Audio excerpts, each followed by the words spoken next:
Court is calling 2024 CR 0105W, State of Texas versus Jasmine Lynn Gallegos.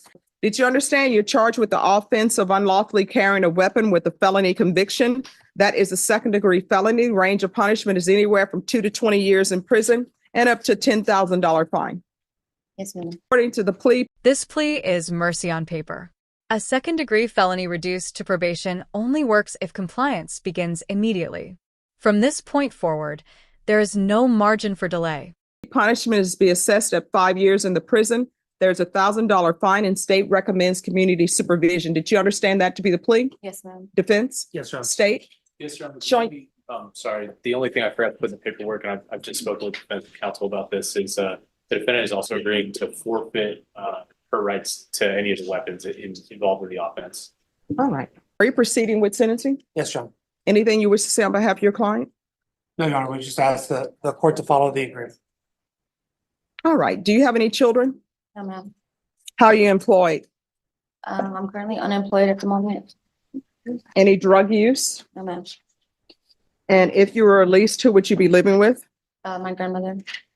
Does she want you living with her? Yes, ma'am. Have you talked to her and she said she wants you living with her? Yes, ma'am. I have a good support system out there with my family. All right. You know you're not supposed to have weapons. Why do you have weapons? I made a mistake, Your Honor. No, you didn't. You made a choice. So why do you have weapons? You know you're not supposed to have them. A mistake is somebody gave you a bag, you didn't know weapons were in it, and then there were weapons. So why, you know you're not supposed to have weapons. Why are you having weapons? I hanging out with the wrong people. If I ask the wrong people that you're saying that you're hanging out with, if I were to ask them the same questions, you know what they would tell me? Hanging out with the wrong people. And I would say, well, who is that? And they'd say, Miss Gallegos.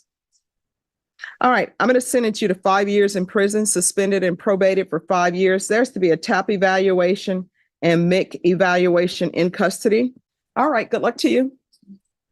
Isaac, are you the same Jasmine Lynn Gallegos who was placed on community supervision in 2024 CR 0105W for the offense of unlawfully carrying of a weapon with a felony conviction on January 9th, 2024 for a term of 5 years? Is that you? Yes, ma'am. State?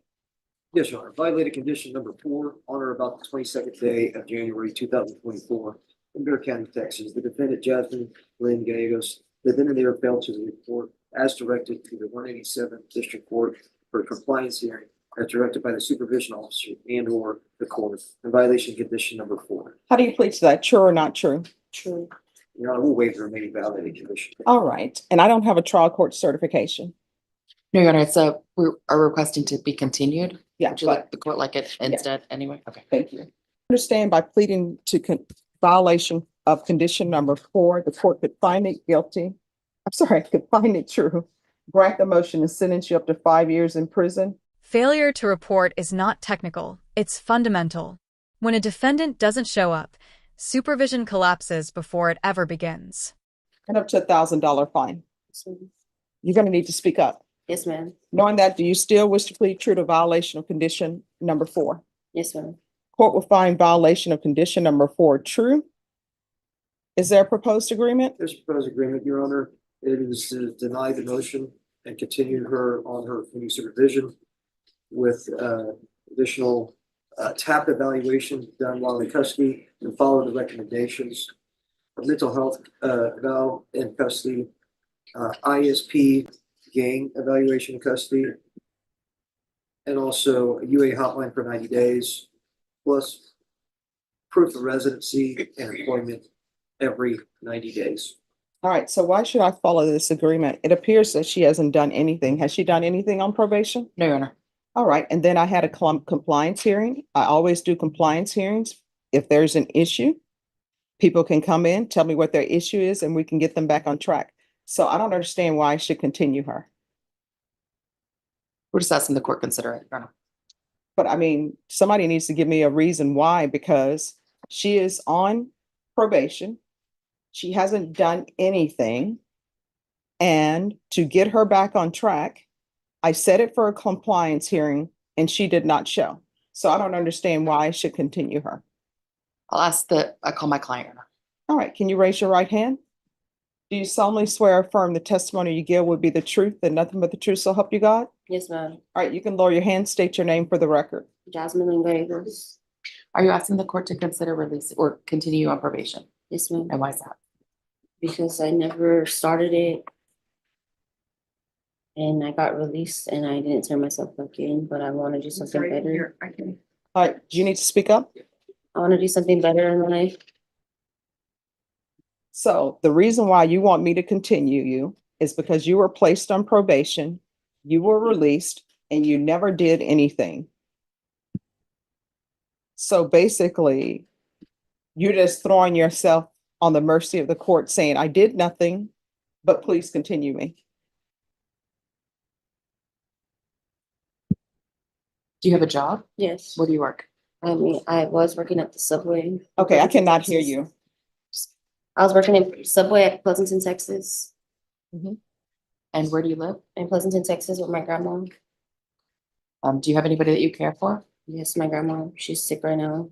Oh, let's Okay. not do that. Okay. Let's not do this thing where we're bringing in the sick relatives, the baby that nobody else can take care of, because you were supposed to report. Let's do this. This is what can help me understand whether or not I should continue. Let's assume you don't have a sick grandmother, you don't have any sick relatives, you don't have any sick children. It's just you. Why should you be continued on probation? Don't tell me that Subway needs somebody to make sandwiches. Let's assume that Subway doesn't need anybody to make sandwiches. Why should I be continuing you? Because I want to prove to you that I can do it. But you have not. But okay, but you want to prove to me that you can do it. So All right. Any other questions? Is there any other reason why you're asking the court to continue on probation? no, Do you believe you have a drug problem? no.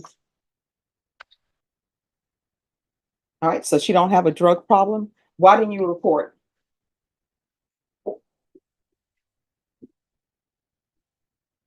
Because they wanted me to turn myself back in. I'm sorry, what? Because they wanted me to come back and turn myself in. All right. Why didn't you show up for your compliance hearing?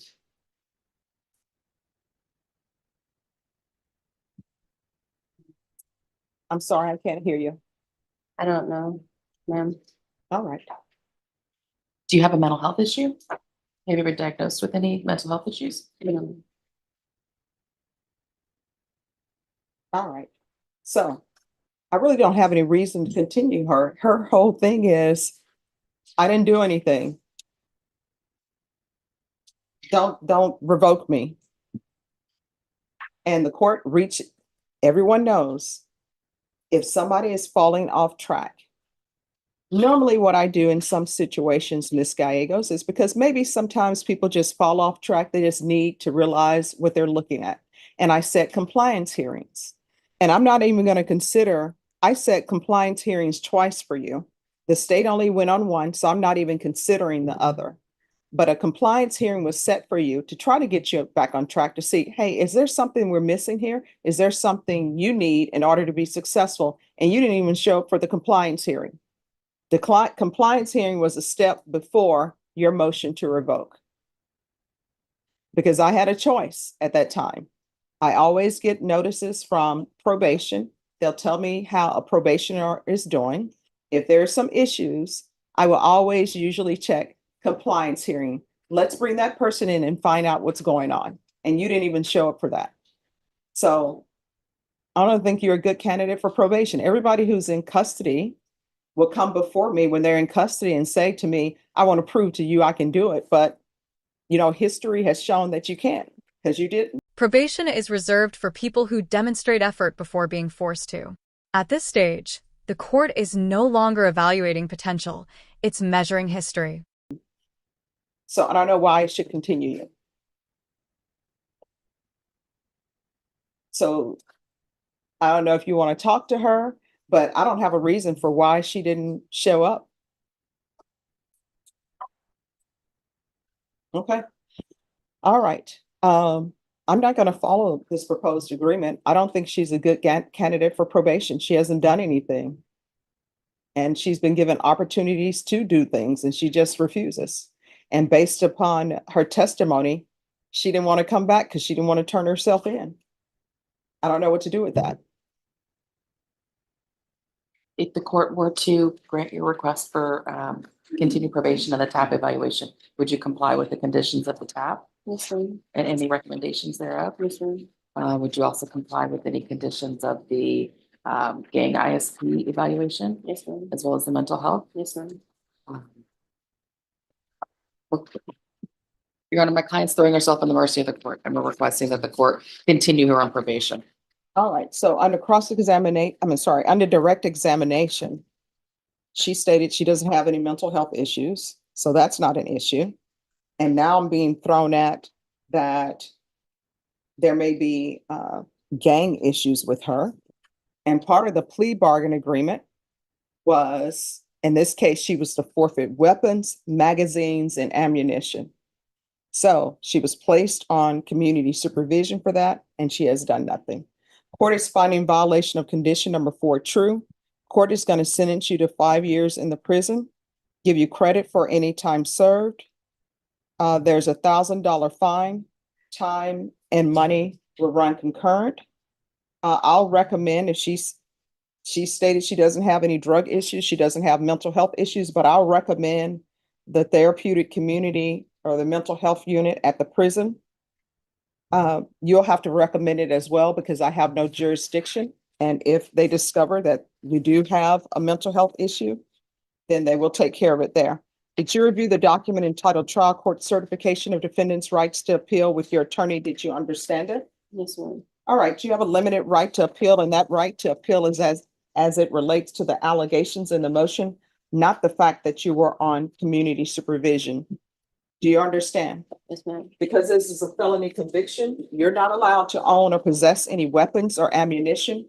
If you have a question over what a weapon or ammunition is, you'll need to speak to an attorney. Do you understand? Yes, ma'am. All right, we can go off the record. Good luck to you. You're going to have to start making better decisions. If you continue to pick up felonies in Texas, they're going to start labeling you as a repeater or a habitual. If you're a repeater, that means your range of punishment level is going to go up by 1 level. And if you're habitual, in some cases, your minimum is going to be 25 years at the prison. You have some choices you're going to need to make. Do you understand? Yes, ma'am. All right. And when you're released from prison, if you need help with anything, you can always come back here if I'm here. Okay. Good luck to you.